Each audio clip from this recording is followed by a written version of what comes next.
it'll be tonight. They're ready for the drop of the gate, and the Anaheim Supercross is underway.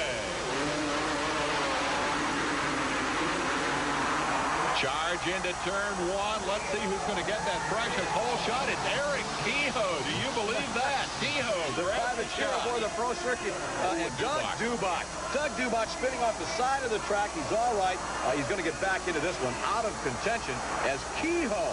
Look at this. The pro circuit rider out in front. Well, that's got to warm the hearts of all privateers. Boy, when you get in front of this attack, though, you don't want to be looking back over your shoulder. Kehoe will be under intense pressure. A bit of a surprise. He came out of the semifinal.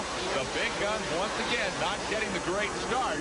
Here into second spot goes Stanton, and right on his rear wheel is the man who won the Houston race so impressively, Damon Bradshaw. Bradshaw number 4. Well, earlier, Dave, we alluded to the fact that Stanton needed a wake-up call. He's had a couple of opportunities already to maybe put a little stuff move on Kehoe. He hasn't done it. Bradshaw's not going to wait. Look at this. He goes high. Stanton does. Bradshaw to the inside, and Bradshaw, just like that, has moved by Stanton, who's taken over second place. Stanton falls to third. Jean-Michel Bale, number 1, the series champion, right on Stanton's rear wheel. Again, Bradshaw, the most aggressive man out there. He's not waiting for anybody. He will go after Kehoe now, and right around the outside like Kehoe was tied to a post. Beautiful move. Now, Stanton watched all of that, and Stanton tried to follow, but he just didn't follow through, and Kehoe was able to hold on to the number 2 position. Now let's see what happens with Bale. Look at the difference in the first 4 spots. The only man who's made it past is Bradshaw. He's passed 2 riders out of the top 4. Thus, he's your leader. There's Bale inside. He and Stanton handlebar to handlebar through the whoops and around the turn. Bale will hang on to the good line and take over third spot. And again, Jeff Stanton just not going forward. Kehoe under pressure. There's not a spark there, Dave. I don't know how to describe it any other way, but Stanton is just lacking. And here goes a Bale to the inside. That's the spark I'm talking about. Making the move when opportunity presents. And Bale is making the most of it. He takes over the number 2 position. Bale is so good down there on the inside line. He can get around the bottom of the racetrack faster than anybody else in the business, almost as fast as the guy who was riding around that rail on the outside, where they should have a lot more momentum. Bale, number 1, into second spot. Kehoe falls to third, and now number 2, Jeff Stanton, will still be stuck in 4th spot, and he's under pressure from Guy Cooper, number 5. And we had a quick look at number 3, Kudrowski, and number 9, Matasevich. Meanwhile, Jeff Stanton is still struggling to get by Kehoe. He finally gets the job done.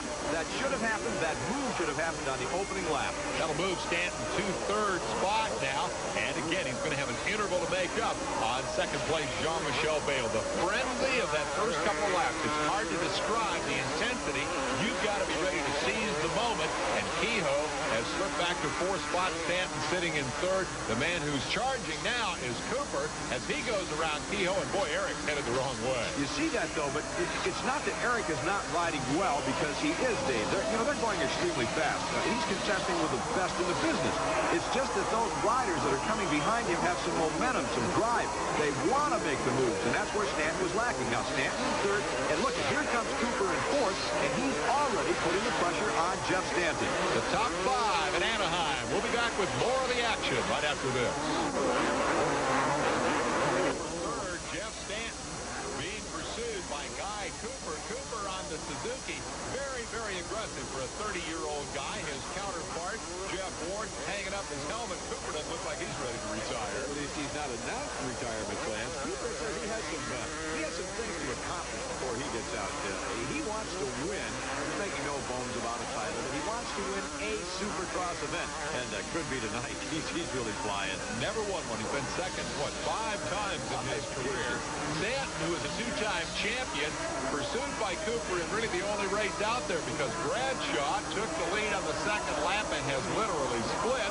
And number 1, Jean-Michel Bale, is pretty solidly in that second spot. You can see the fans all on their feet.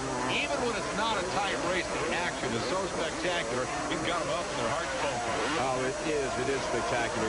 These guys are athletes, no 2 ways about it. Some of the maneuvers that they perform on the motorcycles when they're in the air or on the ground, it's just spectacular to watch, and that's what the fans are appreciating. You're right. Race action at this particular time is a little bit on the nil side. Cooper, what is he, about 3 or 4 bike lengths behind Stanton, and that's the closest race that we have on the racetrack. But still, you want to watch, you want to be part of it, and the crowd is making a lot of noise and appreciating.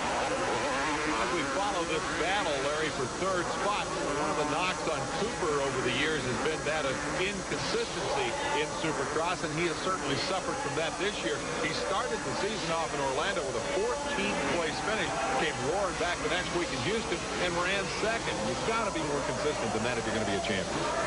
Well, throughout the career of Guy Cooper, Dave, consistency has been a problem. We could take it to the outdoor series where he would struggle, to win that first national championship event. He would lead and then he would crash, just like he has done in Supercross.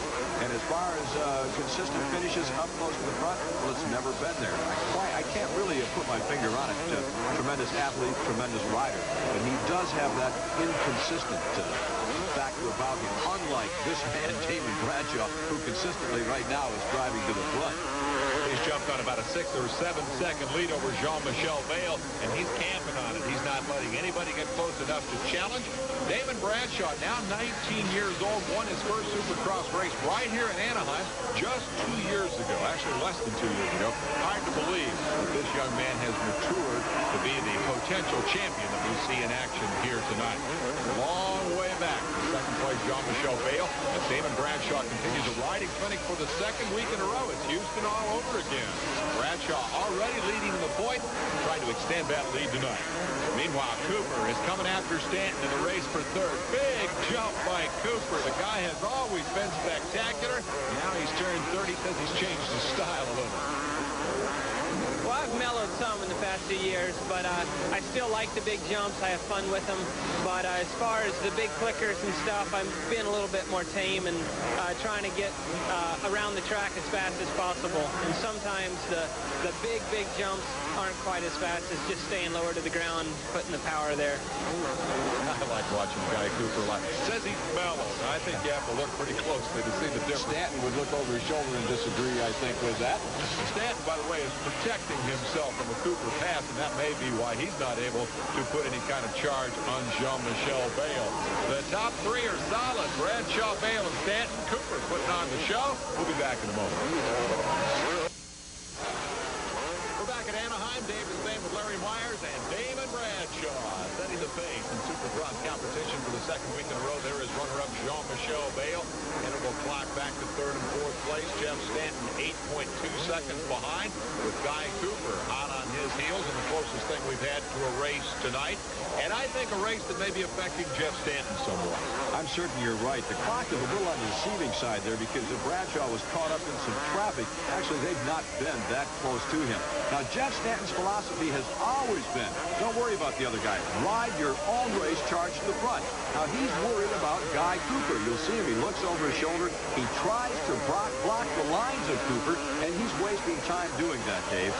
As a result, he is back in third and not mounting any kind of challenge to Jean-Michel Vail. And it is indeed an un-Stanton-like performance that we have seen here tonight. I think it's been an un-Stanton-like season, as you Well, it has. We're only, 3 events in, but certainly he is not performing as we have seen him perform in the past. He's just not that aggressive guy. The fire isn't there. That flag for the lap riders as the Stanton and Cooper freight train comes rolling through.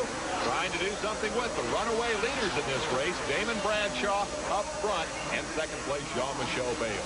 There is a look at Bradshaw. Reminds me a little bit of Bob Hurricane Hanna, who rode Yamahas at about the same stage in his career. A lot of things have changed in the many years since Bob Hanna did. We're going to give the Hurricane an opportunity now to tell us about some of the things that are different in the sport of motocross. Back when my father outfitted me to go riding in the early 60s, the gear was a little bit different. Small leather boots barely over the ankles, a good set of Levi's, your favorite flannel shirt, a half-shell fiberglass helmet, and about the best you could do for goggles was a good squint. Nowadays, it's a lot different. We've got goggles with Lexan lenses, up to 10 tear-offs with bad conditions. We've got helmets with full coverage protection made out of carbon graphite. We've got shoulder pads, chest protectors, elbow pads built into the jerseys, gloves with pads on the outside and the inside of the palm for rider protection. We've got leathers with padded thighs, knee cups, shin guards, boots made a combination of plastic and leather for rider protection, cups in the ankles, and good cups over the toes. As you can see, the rider protection has come a long ways in 30 years. I can just envision Bob. Can't you not see him riding across the desert or over a triple jump in those little tiny boots and a flannel shoe and a pair of blue jeans? I'd like to have that flannel shirt for one of those memorabilia auctions. You can be a rich man. As we watch the battle for fourth here, Jeff Stanton working his way through the back markers. Number 2, the lapping traffic. Guy Cooper's been sitting back there 6 or 7 bike lengths behind. See the little bobble for Cooper. Just can't quite get the momentum that he needs to make a charge at Jeff Stanton. And so there have been remarkably few passes here. The running order, Bradshaw, Bale, and Stanton. Stanton says you better get used to that. What you see here now is what's going to be here for a while, I truly believe. There's not anybody really pounding on JMB and Damon and myself. Not anybody really pounding on the door real heavily. So I feel what you see is what you're going to get for a while. Okay, I've got no problem with that. I like seeing Damon Bradshaw, Jean-Michel Bale, Jeff Stanton. I just like to see them a little closer together, Larry. I think we all would. Jeff Stanton needs to look over his shoulder, too, before he makes statements like that, because the last time I looked, breathing down his neck, very close to that rear wheel, was Guy Cooper. So there was some new blood, and I'm sure from time to time we'll see it crop up. Blue flag is waving. That means get out of the way. A freight train is coming through. They do that for the benefit of the riders that are about to lap other riders. Late in the race like this, nobody's going to make a charge for position. Stanton knows he's stuck with third, and Bale is going to be content with second because nobody can catch Damon Bradshaw. So Bradshaw can sit there on the cruise control, and he, in fact, has backed off the pace a little bit. Cooper is really the only guy out there charging. And he has been charging since the drop of the gate, and several times he came close. But Damon Bradshaw, he's just charging more than anyone right now. Bradshaw leads it as the laps begin to wind down here at Anaheim. Bale, Stanton, Cooper, and Kudrowski. We'll be right back.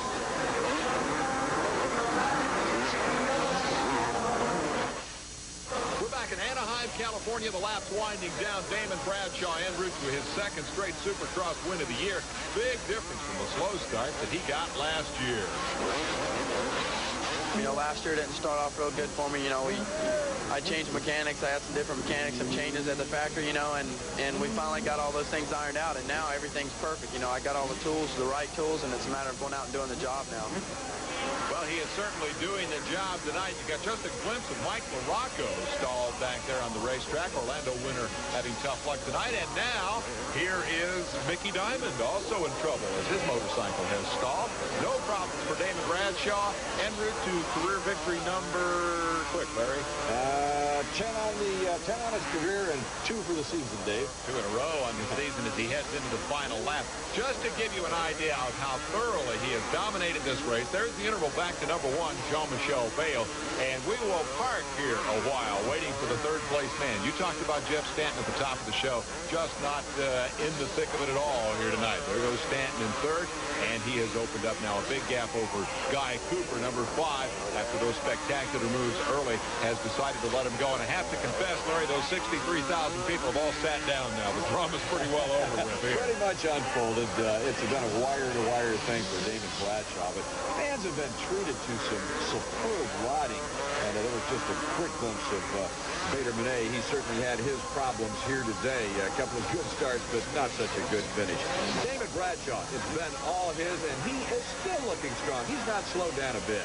Anna said somebody was going to break out of the pack tonight. That somebody is number 4, Damon Bradshaw. Now just a lap from the checkered flag and totally dominating this evening's performance. You know, I could go back to a quick Damon Bradshaw story. Dave, remember when Bradshaw was riding a 65cc motorcycle down in Florida, had absolutely no sponsors. At that time, I worked for a company called High Point Racing Products, and I can proudly say that I saw this coming, and I grabbed hold of Damon Bradshaw and sponsored him in some boots and pants. Actually, I did it as a favor to another friend, as Bradshaw feeling the effects now of last lap. The white flag syndrome will show off a little bit for the crowd, but this guy has been tremendous. Great amateur career, many national championships, and looks like now that pro career is starting to come into his own. Well, Larry, I hope you don't think he's going to split the money with you tonight. He is en route to an even greater series point lead. Should be up around 13 by the time this evening is done. We'll check that after the checkered flag. The big story, I think, is the question, can anybody beat Damon Bradshaw? The way he's riding tonight, the answer would have to be no. Bradshaw has won his second straight and second of 3 in the 1992 season.